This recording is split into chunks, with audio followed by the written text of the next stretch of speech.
So hello dear students, welcome back to this session of ICT Virtual Classroom। ICT Virtual Classroम के इस session में आप सभी का एक बार फिर से स्वागत है। मेरा नाम है Rajesh Chamola, teacher science ICT Virtual Classroom Dehradun से। और इस सेशन में हम लोग बात करने जा रहे हैं क्लास 7 साइंस सब्जेक्ट को, कक्षा 7 विषय विज्ञान को। आई होप आप सबके सब फिट फाइन हेल्दी होंगे, बिल्कुल रेडी होंगे क्लास के लिए। तो चलिए आज की क्लास को करते हैं स्टार्ट।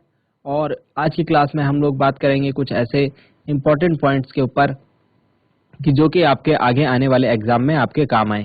ठीक है, हम लोग रिवीजन भी कर रहे हैं, आपका सिलेबस पूरा हो चुका है, हम उसको रिवाइज भी कर रहे हैं चैप्टर वाइज। और जो भी इंपॉर्टेंट चीजें हैं हम उनको लिखते भी हैं, साथ में समझते भी हैं। ठीक है, तो चलिए आज की क्लास को करते हैं स्टार्ट। अपना ध्यान जो है सामने आप स्क्रीन पर बनाकर रखना, सामने स्क्रीन पर देखते रहना। और हम चलते हैं स्मार्ट बोर्ड की स्क्रीन पर। तो चलिए डियर स्टूडेंट्स, हम बात कर रहे थे चैप्टर नंबर 14 के ऊपर, जिसका नाम है electric current and it's effects. आपकी बुक का chapter 14 electric current and it's effects, विद्युत धारा एवं उसके प्रभाव। विद्युत धारा एवं उसके प्रभाव। अपने प्रीवियस क्लासेस में हमने क्या क्या बात करी, हमने काफ़ी सारी चीज़ें इसमें सीखी थी। देखिए आपका चैप्टर जो है वो कुछ इस तरीके से है। हमने देखा था कि इलेक्ट्रिक सर्किट क्या होता है, क्या क्या कंपोनेंट्स होते हैं, किस तरीके से हम क्या करते हैं, डिफरेंट सिंबल्स को बताते हैं, है ना। जो हमारे कंपोनेंट होते हैं इलेक्ट्रिक कंपोनेंट, उसमें हम विभिन्न जो कंपोनेंट्स लगे होते हैं उनके लिए जो डिफरेंट सिंबल्स होते हैं, जो चिन्ह होते हैं, वो क्या हम यूज़ करते हैं। साथ ही साथ हमने सीखा था एक बहुत ही इंपॉर्टेंट चीज़ कि बैटरी क्या होती है और किस तरीके से बनाई जाती है। ठीक है, और हमने ये बैटरी होल्डर, सेल होल्डर भी देखे थे कि क्या काम करते हैं। ठीक है, तो आज की क्लास में हमने इलेक्ट्रिक सर्किट को भी डिस्कस कर दिया है। अब हम आगे की बात करते हैं। हम बात करते हैं heating effect of electric current की। तो आज हम बात करने जा रहे हैं हीटिंग इफेक्ट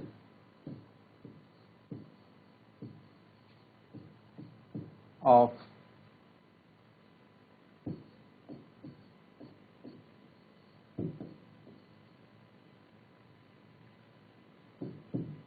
इलेक्ट्रिक करंट।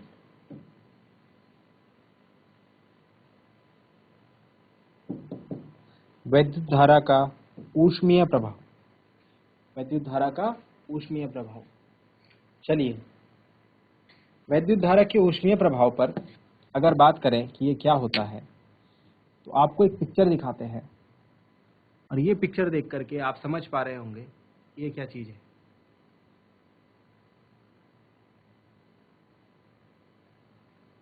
ये पिक्चर देख करके आप समझ पा रहे होंगे कि ये क्या चीज है ना। सभी बच्चों ने देखा होगा इस डिवाइस को। एक बार दोबारा से दिखाते हैं, जूम करते हैं आपके लिए। ये देखिए, तो विंटर्स में आप सब ने इसको देखा होगा, है ना। चाहे यूज करा हो ना करा हो, लेकिन देखा जरूर होगा। ये है एक हीटर। ये क्या है? एक विद्युत हीटर, इलेक्ट्रिक हीटर। ये क्या काम करता है? ये जो है, जब इसको स्विच पे लगाते हैं और स्विच ऑन करते हैं, तो इसके बीच में जो तार लगी होती है वो गर्म हो करके, और वो गर्म हो जाती है और ऐसे कलर की हो जाती है, red colour, red yellow colour की हमको देखने को मिलती है ना। तो ये कैसे हो पा रहा है? ये है electric heating effect of electric current, यानी विद्युत धारा का ऊष्मीय प्रभाव। इसमें क्या होता है, जब जब हम देखते हैं कि जब जब हम देखते हैं कि किसी परिपथ से होकर या किसी कंपोनेंट से होकर जब विद्युत धारा प्रवाहित होती है, इलेक्ट्रिक करंट फ्लो करती है, तो उसके टेम्परेचर में वृद्धि हो जाती है, उसके तापमान में वृद्धि हो जाती है, जिस कारण हमें उससे ऊष्मा, अगर हम उसको टच करें तो हमको गर्म महसूस होगा। लेकिन टच हमको नहीं करना है। क्यों नहीं करना है टच? क्योंकि कई बार ऐसा हो सकता है, जैसे ये हीटर में अगर हम टच करेंगे तो हमारे हाथ जल सकते हैं। ठीक है, तो टच नहीं करना है। बट हमें ये बात समझ में आ रही है कि जब विद्युत धारा यानी कि इलेक्ट्रिक करंट फ्लो होती है किसी भी कंपोनेंट में, तो उसका टेम्परेचर वो बढ़ाने की कोशिश करती है। ठीक है, चलिए, इसको चेक करने के लिए आप एक छोटा सा एक्सपेरिमेंट भी कर सकते हैं, छोटा सा प्रयोग कर सकते हैं। ठीक है, यहाँ पर आपको क्या करना है, इस तरीके से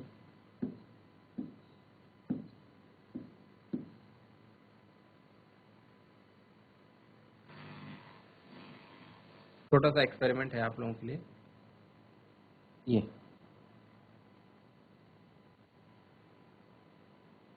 ठीक है, इसमें आपको क्या करना है, इसमें आपको इस तरीके का एक सर्किट डिजाइन करना है, इस तरीके का एक परिपथ बनाना है। ठीक है, नीचे देख रहे हैं आप थर्माकोल है, थर्माकोल के ऊपर 2 कीलें लगाई हुई हैं। ठीक है, और ये 2 कीलों के बीच में एक तार हमने लगा रखा है। ठीक है, हमने जो है ये निक्रोम की तार है। किसकी तार है? निक्रोम की, नाइक्रोम, NICHROME, अभी लिखेंगे भी हम इसे। ठीक है, तो नाइक्रोम की तार अगर आपको ना मिले तो कोई अगर खराब हीटर हो घर में तो उसकी तार निकाल करके यहाँ पर दोनों कीलों के बीच में लगा दीजिए। अब इन कीलों से होकर के एक छोटा सा सेल लगाइए और एक स्विच लगाइए और इससे होकर के स्विच को ऑन कर दीजिए। ठीक है, तो थोड़ा देर बाद आप देखना इस तार को, जो दोनों कीलों के बीच आपने निक्रोम का तार लगाया है, उसको जब आप टच करेंगे तो आपको गर्म लगेगा। क्या लगेगा? गर्म लगेगा। ठीक है, तो ज़्यादा देर तक उसको टच नहीं करना है हमको, बस थोड़ा सा देर के लिए टच करना है और हमें पता लग जाएगा कि ये जो तार है ये कैसा है, ये गर्म है।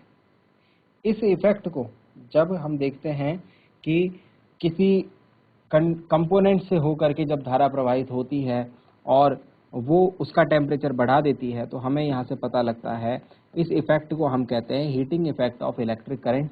और इस पर ही बेस्ड हमारे जो एक और इंस्ट्रूमेंट है, एक और हमारा इक्विपमेंट है जिसको हम घर में यूज़ करते हैं, वो है इलेक्ट्रिक आयरन, विद्युत इस्त्री। तो ये जो प्रेस करने, कपड़ों को प्रेस करने के लिए, कपड़ों को इस्त्री करने के लिए जो हमारे घर में जो डिवाइस यूज़ होता है, जो इंस्ट्रूमेंट यूज़ होता है, ठीक है, तो ये उसका हमको एलिमेंट दिखाया जा रहा है। आप देख रहे हैं आपके प्रेस जो आयरन है, जो इस्त्री है, उसके अंदर जो है इस तरीके की तार लगी होती है। ठीक है, जब हम इसका स्विच ऑन करते हैं तो ये तार का टेम्परेचर बढ़ जाता है, गर्म हो जाती है। इसके नीचे एक प्लेट लगा करके उसका टेम्परेचर बढ़ जाता है और कपड़े जो हैं इजीली प्रेस हो जाते हैं। समझ में आया? तो यहाँ तक हमने देखा कि डिफरेंट टाइप्स के जो हैं हमारे heating effect of electric current हमको देखने को मिलते हैं हमारे घर में। ठीक है, और देखते हैं, और भी देखते हैं। आपने इस डिवाइस को तो देखा होगा, देखो ये देखो, इसको सभी जानते हैं ना। ये क्या है? ये हमारा इलेक्ट्रिक बल्ब है। ये क्या है? ये हमारा इलेक्ट्रिक बल्ब है, विद्युत बल्ब है। विद्युत बल्ब के अंदर अगर देखें तार में, आप देखो तार से जो लाइट निकलती है वो कैसी होती है? वो जब टेम्परेचर यानी तापमान बढ़ता है तो तब वो लाइट जलती है और हमको बल्ब जलता हुआ दिखता है। तो ये सारी चीज़ें हमें बता रही हैं, ये सारी चीज़ें हमको क्या बता रही हैं कि जो हीटिंग इफेक्ट है इलेक्ट्रिक करंट का, उसकी वजह से हमारे आसपास जो काफ़ी सारे इक्विपमेंट्स हैं वो काम करते हैं। ठीक है, अब आज की डेट में आप कैसे बल्ब देखते हो? आप ऐसे बल्ब थोड़ा ना देखते हो। आज की डेट में हमको ऐसे बल्ब दिखाई देते हैं। ये देखो, ऐसे बल्ब देखें आप सब ने। ठीक है, तो ये हमारे पास कुछ LED CFL जो हैं ये बल्ब हैं। ठीक है, इसके बाद हमारे पास नए टाइप के बल्ब आए जो हम LED बल्ब जिनको कहते हैं। ठीक है, और देखें तो क्या आप में से कितने लोग जो हैं इसको जानते? चलो हाथ खड़े करके बताओ, ये क्या चीज़ है? हाथ खड़े करके बताओ ये क्या चीज़ है और आपने कहाँ देखी है, जरा बताओ। कोई बताएगा? ठीक है, कुछ बच्चे हाथ खड़े कर रहे हैं। कौन बताएगा? जरा हाथ खड़े करो। ये आपने कहाँ देखा है, कौन बताएगा? GGIC खेती खान। बच्चे खड़े हो जाओ, माइक लो हाथ में, बताओ क्या चीज है ये, कहाँ देखी है आपने? GGIC खेती खान। जो बच्ची हाथ खड़ा कर रही थी अभी, स्टूडेंट आप खड़े हो जाएं, बताइए क्या चीज है, कहाँ देखी है आपने? बताइए बच्चों। अच्छा एक बार बताओ, आपने ये चीज देखी है या नहीं देखी है? अगर देखी है तो हाथ खड़े करो। ठीक है, ठीक है, तो हाथ नीचे। GIC राजगद्दी, GIC राजगद्दी या GIC राजगाड़ी? आप बताइए बच्चों, कहाँ देखा है ये? चलो आज बात करते हैं आपके साथ। बताओ कहाँ पे देखा है, माइक ले लीजिए। और ये क्या चीज है, कहाँ देखा है, इसके बारे में कुछ भी अगर पता है तो बताओ। बताइए बच्चों। GGIC खेती खान। आप बताओगे बच्चों? आपका माइक ऑन कर दिया है, बताओ, खड़े होके बताओ। बच्चों बताओ इसके बारे में। आप में से काफी सारे बच्चों ने इसे देखा है, अभी आपने बताया। कोई क्वेश्चन नहीं है ये आपसे, मतलब आपने जहां भी देखा है, कुछ भी देखा है, जो भी जानते हैं वो बताओ। डर क्यों रहे हो? डरने वाली तो बात ही नहीं है। चलो माइक ले लीजिए हाथ में।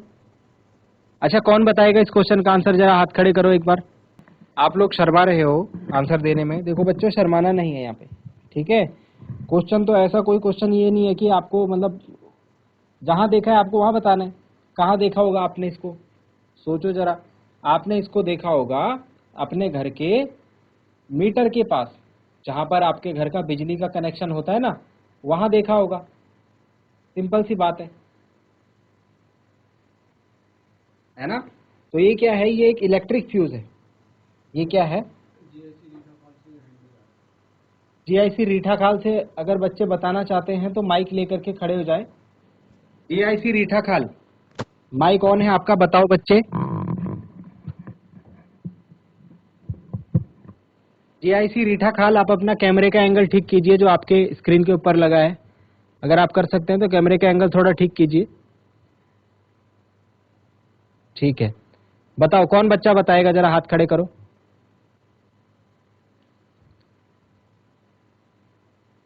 चलो, अरे आसान सा क्वेश्चन है ये, डरते क्यों इतना? अपना नाम बताइए। माइक को ऑन कीजिए पहले। चलिए कोई बात नहीं, देखो मैं बताता हूं आपको क्या बोलना था। आप इसके बारे में जो बातें जानते हो, मुझे लगता है वो ये बातें हैं कि हेलो सर। हेलो बच्चे, क्या नाम है आपका? नाम बताइए। सर कृष्णा। कृष्णा। कृष्णा बताइए जी क्या सर। जानते हैं आप इसके बारे में? क्या है इसका नाम? कुछ बता सकते हैं? बताइए। सर जहाँ पर बिजली का कनेक्शन रहता है वहाँ पे देखा है घर में। क्या होता है इसका? कुछ करते हैं आप इसके साथ, या फिर कुछ आपने देखा है इसके साथ होते हुए? सर जब इसको स्विच पे लगाते हैं तो लाइट आती है। और जब इसको निकालते हैं तो लाइट चली जाती है क्या? जी सर। इसके बीच में आपको एक तार दिख रहा है, एक पतला सा तार। जी सर।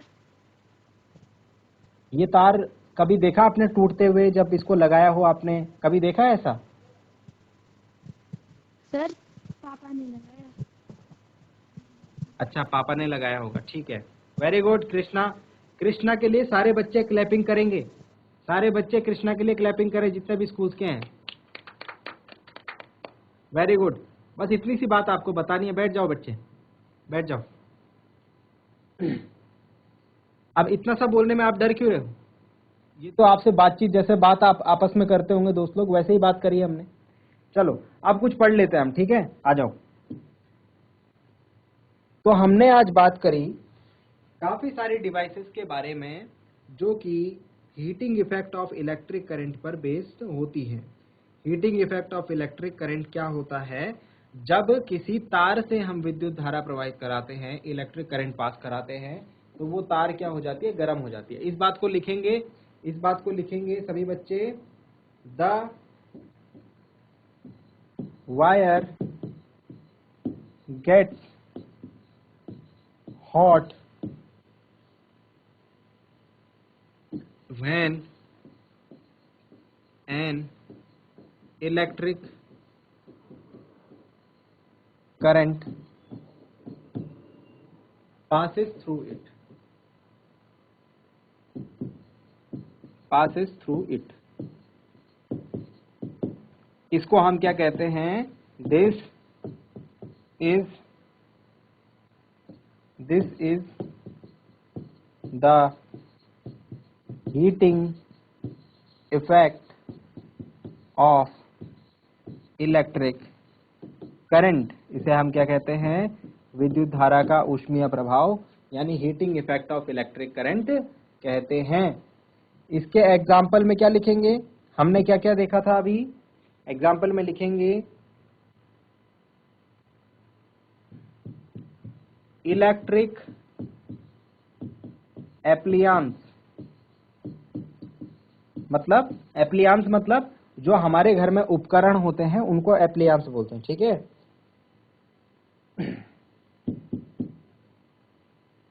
जिसमें हमको heating effect of electric current देखने को मिलता है, वो है नंबर 1 क्या देखा था हमने, हीटर। नंबर 1 क्या देखा था, हीटर। इसमें कौन सी वायर होती है, नाइक्रोम की वायर। कौन सी तार लगी होती है इसमें, निक्रोम की तार। याद रखेंगे, हीटर के अंदर कौन सी तार लगी होती है जो गर्म होती है, निक्रोम की तार। ठीक है। और क्या देखा था हमने, और हमने देखा इलेक्ट्रिक आयरन, विद्युत इस्त्री, जिससे कपड़े हम प्रेस करते हैं, उसमें भी क्या लगा होता है, उसमें भी ऐसा ही एक एलिमेंट लगा होता है जो कि गर्म होता है तो कपड़े प्रेस हो जाते हैं। और क्या देखा हमने,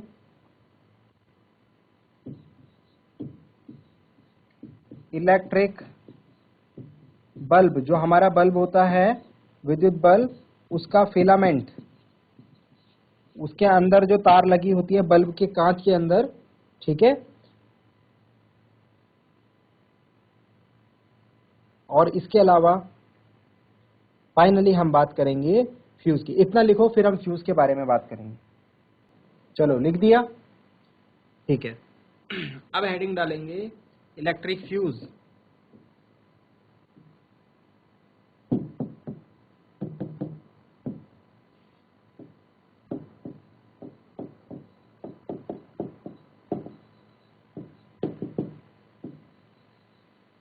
फ्यूज, फ्यूज किसको बोलते हैं, ये जो अभी हमने देखा था इसे हम फ्यूज कहते हैं।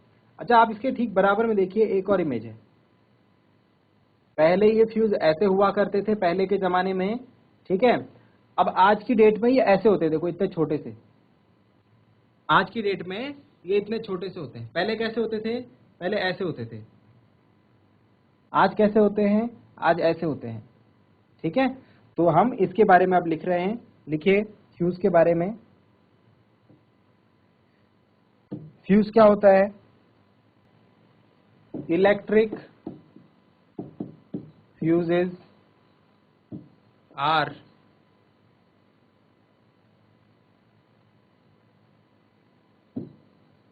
मेड अप ऑफ वायर्स, तार की बनी होती हैं। ठीक है।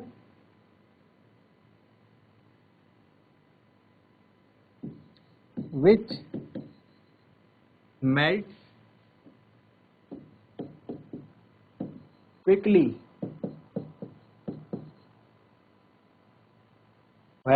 which melts quickly and break when a large current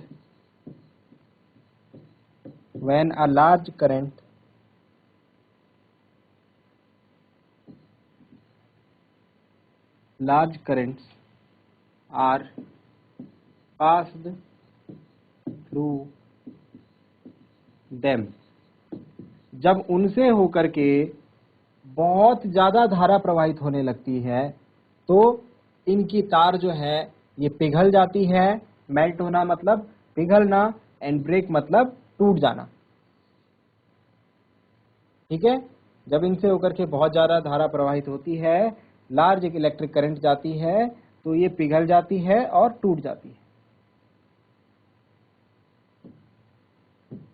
next point लिखेंगे,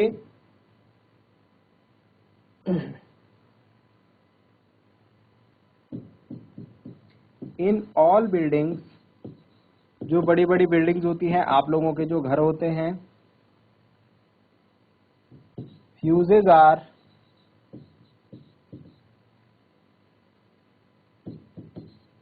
inserted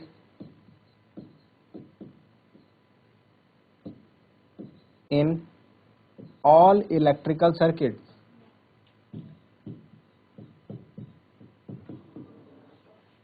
all electrical circuits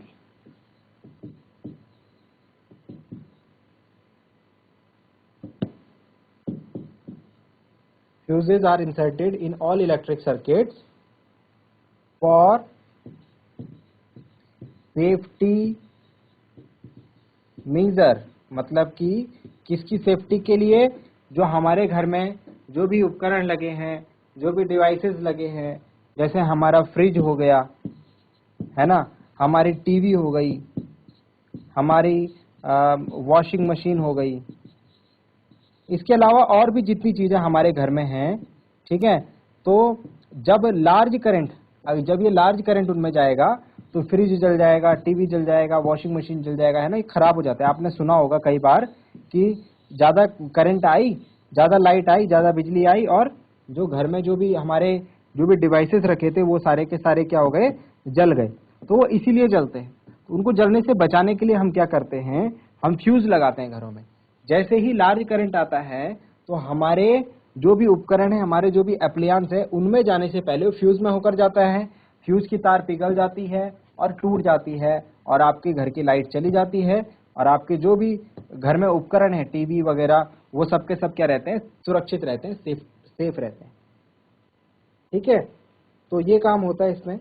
बाकी ज्यादा चीजें हमको इसमें ध्यान नहीं रखनी है, बस इतना ध्यान रखना है कि जैसे ही इसमें ज्यादा करंट पास होगी वैसे ही ये पिघल जाएगा और टूट जाएगा और हम इसको सुरक्षा के दृष्टिकोण से लगाते हैं। ठीक है, एंड एट लास्ट जाते जाते इसमें एक पॉइंट और लिख लीजिए,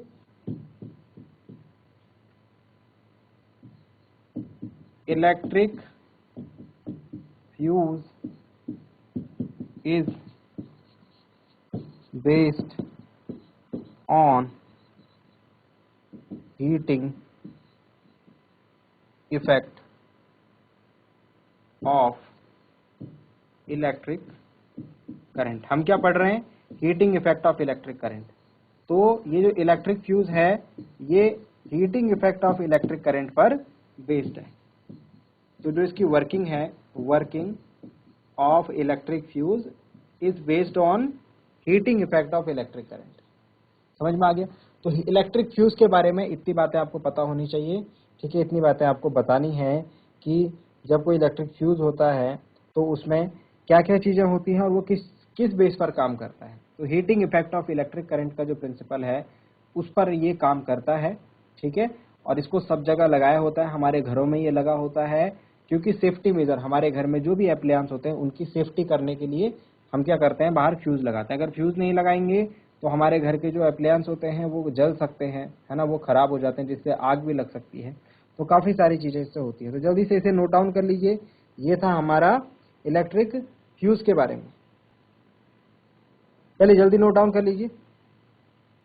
चलिए, तो अब वापस चलते हैं अपनी बुक में कुछ और चीजों को समझने के लिए। तो हमने कहा इस तरीके के फ्यूज हमको देखने को मिलते हैं आजकल। ठीक है, तो ये हमारे पुराने जमाने के फ्यूज हो गए। आजकल की डेट में कहीं कहीं इनको देखने को मिलते हैं, बाकी सब जगह, काफी जगह जो है अब ये नहीं देखने को मिलते। ठीक है, और ये वाले जो हैं ये हमारे इलेक्ट्रिकल जो भी हमारे उपकरण होते हैं उनके अंदर ही लगे होते हैं, बहुत छोटे होते हैं साइज में, इसीलिए हमने इन्हें देखा नहीं है। बट ये भी एक तरीके के फ्यूज हैं। इसमें दो, ऊपर वाला और नीचे वाला। ऊपर वाले में आप देख रहे होंगे बीच में एक पतली सी तार है, नीचे वाले में नहीं है ना, तो वो तार टूट जाती है।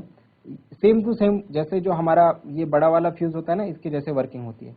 अब आपने एक ये चीज देखी होगी आजकल की डेट में, है ना, इसको बोलते हैं हम एमसीबी। इसको क्या बोलते हैं, इसको बोलते हैं एमसीबी। ठीक है, तो आजकल हम इसका यूज करते हैं। आजकल हमको अपने घर में ये देखने को मिलता है।